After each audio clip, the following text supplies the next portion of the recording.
जय मसीह सबको। Praise the Lord. भजन संहिता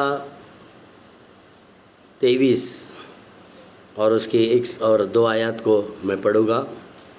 यहोवा मेरा चरवाहा है, मुझे कुछ घटी न होगी। वह मुझे हरी हरी चराइयों में बिठाता है। वह मुझे सुखदायी जल के झरने के पास ले चलता है। वह मेरे जी में जी लाता है और धर्म के मार्ग के निमित्त, अपने नाम के निमित्त मेरी अगुवाई करता है। ये जो वचन है भजन संहिता 23, ये राजा दाऊद ने कहा है। आज मेरा विषय है कि एक अच्छा चरवाहा हम कैसे बन सकते हैं। राजा दाऊद क्यों कह सका कि यहोवा मेरा चरवाहा है? क्योंकि वह खुद एक चरवाहा था और चरवाहा होने के नाते भेड़ों की क्या ज़रूरत है वो जानता था और उसे कैसे पूरा करना है ये भी वो जानता था।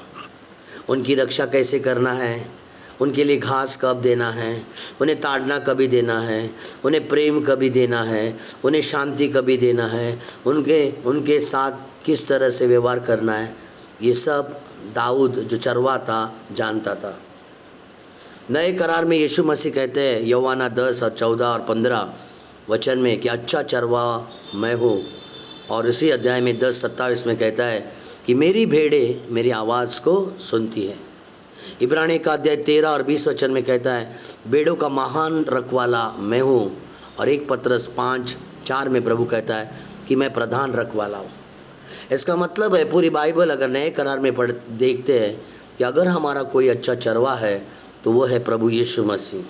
वो अच्छा चरवाहा है, वो महान रखवाला है और वो प्रधान रखवाला है। तो राजा दाऊद ने परमेश्वर को चरवाहा कहा। हालेलुया। ये जानना बहुत ही जरूर है कि आवश्यक है कि एक चरवाहा अपनी भेड़ों के साथ कैसे जीवन बिताता है। अगर आज आप कलीसिया के पास्टर है तो आप चरवाहा है और आपके लोग भेड़े हैं। अगर आप लीडर है चर्च में तो आपके जो हाउस चर्च के लोग हैं वो आपके भेड़े हैं। आप परिवार में हैं, आपके माता पिता है, आप माता पिता खुद है और आपके बच्चे हैं तो आपके बच्चे आपकी भेड़ है। अगर आप टीचर है तो आपके स्टूडेंट आपकी भेड़ है। तो आइए हम देखेंगे कि जंगल में चरवाहा अपने भेड़ों को क्या करता है और एक आत्मिक चरवाहा अपने भेड़ों के लिए क्या करता है। आज हम तुलना करने वाले हैं कि एक शारीरिक भेड़ क्या करता है, एक शारीरिक चरवाहा क्या करता है और एक आत्मिक चरवाहा क्या करता है। तो इसके लिए हमें जंगल में जाने की ज़रूरत है। तो आइए हम शारीरिक चरवाहा को जंगल में पहली बात अगर हम कुछ देखते हैं कि एक चरवाहा अपने भेड़ों की रखवाली करता है, उन्हें भेड़ियों से बचाता है, ऋतु से बचाता है, धूप से बचाता है, बारिश से बचाता है, हर चीज़ों से वो रखवाली करता है। क्यों? क्योंकि भेड़ खुद अपनी सुरक्षा नहीं कर सकते। भेड़ में ये कमी है कि भेड़ चरवाहा पर निर्भर होती है क्योंकि वो भेड़ खुद अपनी सुरक्षा या रक्षा या रखवाली जानवरों से या दूसरे चीज़ों से नहीं कर सकते क्योंकि भेड़ अपने आप में कुछ नहीं कर सकती, वो चरवाहा के ऊपर निर्भर रहते। एक आत्मिक चरवाहा जो कलीसिया का पास्टर है अपने लोगों की रक्षा करता है शैतानी योजना से, क्योंकि वचन कहता है प्रेरितों के अध्याय 20 और 28 से 31 में कि पवित्र आत्मा ने उसे अध्यक्ष ठहराया है।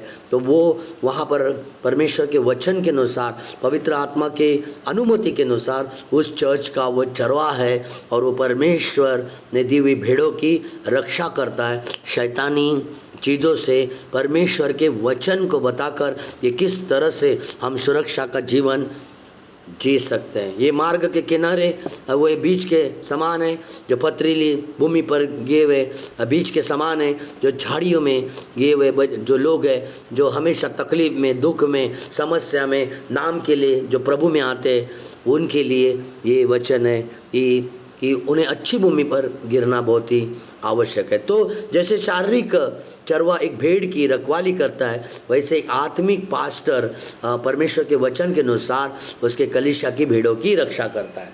दूसरा वचन है कि भजन संहिता 23 और 2 में लिखा है कि वह मुझे हरी हरी चराइयों में बिठाता है, वह मुझे सुखदायी जल के झरने के पास ले जाता है। मतलब है कि एक अच्छा चरवा, जो शारीरिक चरवा है, वो अपनी भेड़ों को हरी हरी चराई में लेके जाता है। यहाँ पर लेके जाने का उसका दो मकसद होता है। एक कि जो घास है, जो सुबह की घास होती है, जो मऊ मऊ नरम नरम घास होती है, वहाँ पर वो भेड़ आराम से बैठती है और बैठे बैठे वो जो ताज़ा घास सुबह उगती है वो खाती है, जिससे वो तंदुरुस्त और शक्तिशाली बनते हैं। वैसे ही आत्मिक क्षेत्र में एक अच्छा पास्टर अपने लोगों के लिए पवित्र आत्मा के द्वारा सांत्वना देता है, कंफर्ट देता है, क्योंकि प्रभु यीशु ने जॉन चैप्टर 14-16 में कहा कि मैं तुम्हारे लिए एक सहायक दूंगा, वो सदैव तुम्हारे साथ में रहेगा। और दूसरी बात कि वो सांत्वना के साथ वो चर्च में, घर में, परिवार में एक शांति के साथ उनके जीवन में आते। जैसे कि भेड़ घास में बैठती है आरामदायक, वैसे ही परमेश्वर की भेड़ें, जो कलीसिया के लोग हैं, वो परमेश्वर के वचन को सुन के उसमें कंफर्ट, आराम या सांत्वना उनको लगता है। और साथ ही साथ वो जैसा एक शारीरिक चरवा घास, ताज़ा घास, एक ताज़ा घास अपने भेड़ों को खिलाता है, वैसे ही परमेश्वर का दास भी अच्छे वचन से अपने लोगों को तृप्त करता है। परमेश्वर से वचन मांगता है, रेवलेशन मांगता है, और परमेश्वर जो देता है उससे वो अपने भेड़ों को खिलाता है। तीसरी बात शारीरिक चरवा के बारे में, ये शारीरिक चरवा अपनी भेड़ों के लिए सुबह उठता है, मतलब अपने नींद का बलिदान देता है। ऐसा करने से क्या होता है कि जो भेड़ है उसे दो चीज़ों का फायदा होता है। भेड़ों के लिए अगर चरवा सुबह उठता है, अपने नींद का बलिदान करता है, तो इससे भेड़ को दो फायदा होता है। एक, भेड़ को ताज़ा घास मिलती है। दूसरी बात, उसको पानी के लिए यहाँ वहाँ जाना नहीं पड़ता है, पर उसी घास के ऊपर जो ओस मिलती है, वो ओस की वजह से उसकी दोनों ज़रूरत पूरी हो जाती है। वो खाना भी खाता है और पीना भी पीता है।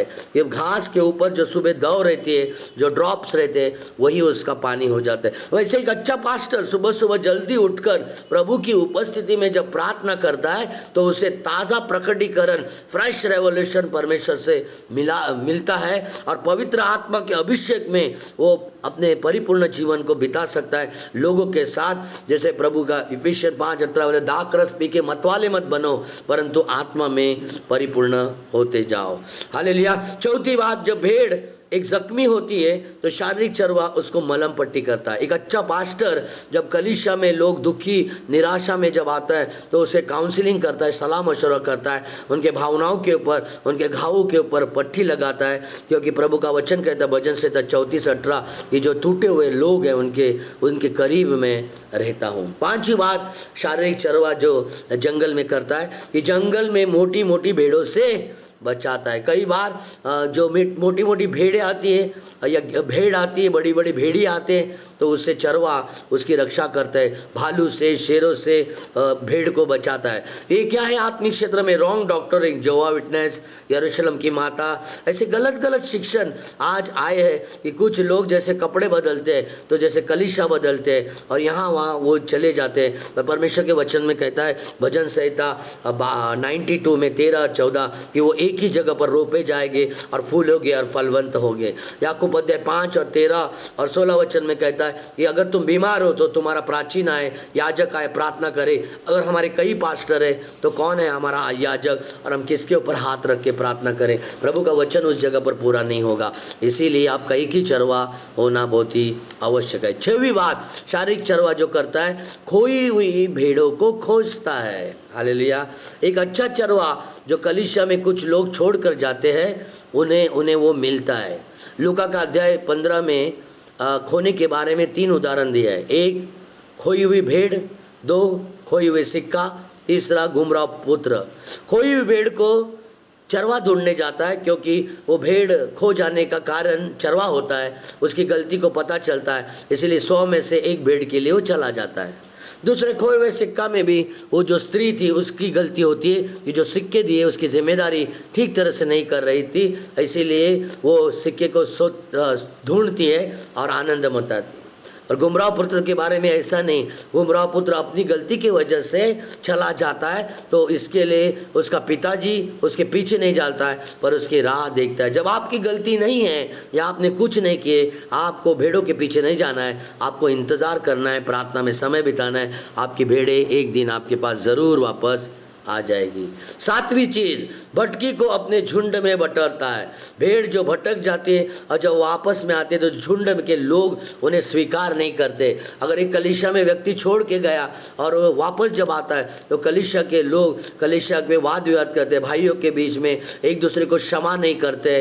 वो क्षमा करना हमें सीखना है। प्रभु यीशु ने कहा मत्ती का अध्याय 5:23 और 24 में कि अगर तुम वेदी के सामने कोई भेंट को लेके आ रहा है और तुझे पता चला कि तुझे भाई के विरुद्ध कुछ है तो उस भेंट को वहाँ ही त्याग दे और प्रथम जाके अपने भाई से मेल मिलाप कर। तो अगर कोई भाई खोया हुआ भेड़ वापस चली आती है तो झुंड का बाकी भेड़ों का कर्तव्य है कि उन्हें संभाले, उन्हें उन बातों को याद न दे, उनको वो बातें वो घटना हुई ये न बताते हुए उन्हें आगे बढ़ा सकती है। आठवीं बात, जहाँ पर वो फंस गई है उसे वो बाहर निकालता है। हालेलुया। चरवा क्या करता है? शारीरिक चरवा अगर भेड़ गड्ढे में फंस गई है तो वो उसे बाहर निकालता है। भजन संहिता 107 में और 20 वचन में क्या, ये परमेश्वर का वचन उसको भेज जिस गड्ढे में फंसी है उन्हें बाहर निकालता है और उन्हें चंगा करता है। हालेलुया। कुछ विश्वासी गलत कदम उठाते हैं, फॉर एग्जाम्पल सांसारिकता में, धन के लालच में, व्यभिचार में, स्टैचू चीज में, बहु विवाह में, एक से ज़्यादा शादी करना, अविश्वासी से शादी करना। पर अच्छा एक पास्टर उन्हें वचन के आधार के द्वारा उन्हें उसमें गलत क्या है अच्छा क्या है और पश्चाताप करने के बारे में उन्हें सिखाता है ताकि भेड़ फिर से वो गलती ना करे। हालेलुया। नौवीं बात, बीमार भेड़ को वो बलवान बनाता है। अगर एक भेड़ कमज़ोर हो जाती है तो कलीसिया का जो जंगल का जो चरवा होता है वो क्या करता है? उसे अच्छा अच्छा खाना देता है, अच्छा अच्छा भोजन देता है। पास्टर वो भी ऐसा ही करना है। ये अपने लोग अगर बीमार दिखते तो उनके ऊपर लगातार प्रार्थना करना है, उन्हें एनकाउंटर में लेके जाना है, उनके वेदियों को तोड़ना है, उनके पुरखों के श्रापों को तोड़ना है, उनके जीवन में क्या कमी है, कौन से क्षेत्र में कमी है, ये क्यों हो रहा है, ये जांचना एक पासवान का काम है, एक चरवा का काम है। उनका पश्चाताप हुआ कि नहीं, उन्होंने विश्वास किया कि नहीं, उन्होंने पानी का बपतिस्मा लिया कि नहीं, ये सारी चीज़ों में ध्यान देना चरवा का जिम्मेदारी है। 10वीं चीज़, भेड़ अगर गलत राह पर चलती है तो उसे सोटे से मारता है, ताड़ना देता है। और उस अगर सोटे को देखेंगे तो 2 भाग होता है, एक है मारने के लिए और दूसरा जो टर्निंग पॉइंट होता है वो पत्ते निकालने के लिए। तो एक अच्छा चरवा अपने लोगों को सुधारना भी लाता है, वो लाठी से उसे मारता भी, सोटे से ताड़ना भी देता है और साथ ही साथ उनसे वो प्रेम भी करता है। तो दोनों चीज़ चरवा के अंदर होना चाहिए। वो सही समय पर ताड़ना करे पर साथ ही साथ अपने भेड़ों से वो प्रेम करे। यूहन्ना का अध्याय 10 और 27 वचन में क्या कारण है?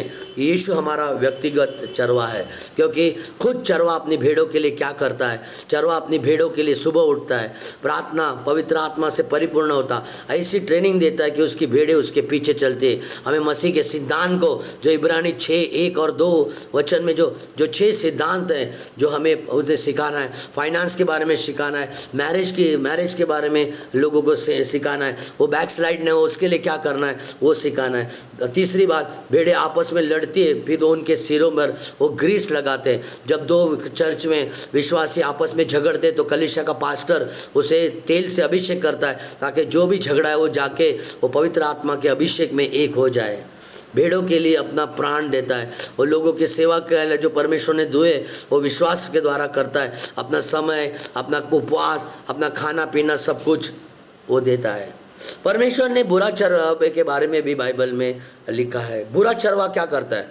खुद का पेट भरता है, भेड़ खाए या ना खाए उसे कोई मतलब नहीं था। आत्मिक क्षेत्र में बुरा चरवा कौन है? एक कौन पास्टर है जो खोई हुई को चिंता नहीं करता है? कलीसिया बढ़े या घटे दर्शन नहीं, कोई मैनेजमेंट नहीं, कुछ नहीं, रोज आना, प्रार्थना करना, कलेक्शन लेना, इतना ही काम होता है। जंगल में दूसरा बीमार भेड़ों को चंगा नहीं करता है, उसके घाव को मलम पट्टी नहीं लगाता है बुरा चरवा। तो भावनाओं के क्षेत्र में लोग निंदा करते, अक्षमा करते, क्रोध करते, उन्हें करेक्ट नहीं करता है, इमोशन में जाता है, उनको गुस्सा हो जाता है, तो वो अच्छा चरवा नहीं है। बुरा चरवा जंगल में भेड़ों को बल और ज़बरदस्ती से अधिकार नहीं करता है, पर उनसे प्रेम से और सेवकाई से रहता है। जब बुरा चरवा को हो जाता है तब भेड़ें तितर बितर हो जाते, वन पशु का आहार हो जाती। एक पास्टर जब ठीक तरह से लोगों के साथ व्यवहार नहीं करता है तो उसकी भेड़ें यहाँ वहाँ तितर बितर हो जाती है। तो हमें ध्यान रखना है कि हमें बुरा चरवा नहीं बनना चाहिए। जैसे प्रभु एक महान चरवा है, वो कहता है कि यजकल का अध्याय 34 और 10 कि चरवा रखवाली न करेगा, कि जो चरवा ठीक तरह से परमेश्वर की चरवाई नहीं करेगा उसके लिए यजकल 34 में 10 में कहा कि जो बुरा चरवा है उसके साथ परमेश्वर क्या करेगा, एक चरवा का रखवाली करने न देगा, उसके विरुद्ध हो जाएगा। वो मैं उनका लेखा लूँगा, मतलब प्रभु उनका हिसाब लेगा, उन्हें फिर न चराने दूंगा, कलीसिया में लोग बढ़ेंगे नहीं, अपना पेट भरना न पाएगा, फाइनेंशियल प्रॉब्लम चर्च में आ जाएगी, मोटी और बलवंत भेड़ को नाश करूँगा। उन भेड़ों के गलत इस्तेमाल किया, उनके लिए परमेश्वर ही क्या। अभी एक आखिरी भाग है जो वचन में लिखा हुआ है कि भजन संहिता 23 के अनुसार प्रभु ने, दाऊद ने कहा कि भेड़ की तुलना एक इंसान के साथ किए, क्योंकि एक भेड़ और आदमी, एक मनुष्य में ज़्यादा फर्क नहीं है। आइए हम कुछ फ़र्क को देखता है कि एक भेड़ जैसा डरपोक होती है, इंसान भी कई क्षेत्र में डरपोक होता है। इसीलिए प्रभु ने कहा 365 बार कि डर मत, मैं तेरे साथ में हूँ। दूसरी बात, पेट भर खाना अगर भेड़ नहीं खाती तो नींद नहीं आती। इंसान भी अगर सही खाना नहीं खाता है तो उसे नींद नहीं आती। पेट भर खाना खाने के बाद अगर भेड़ उल्टी गिरती है तो उसको उठाने के लिए चरवा चाहिए। अगर 72 घंटे उसको नहीं उठाएगा तो भेड़ मर जाते हैं। मनुष्य भी अपनी अभिलाषा में जब गिर पड़ता है तो मनुष्य को प्रभु का वचन, उद्धार का मार्ग अगर उसे नहीं दिया जाएगा तो वो मरे हुए के समान है। और आखिरी बात, भेड़ भेड़शाला में अपने स्थान पर ही बैठती है। अगर चर्च में आप फाइंड आउट करेंगे, आप उसी जगह पर बैठे हैं जहाँ पर आप रोज़ बैठते हैं। तो यह आपका चरवा है, आपको किसी बात की घटी न होगी। प्रभु आप सभी को इन वचनों के द्वारा आशीष करे।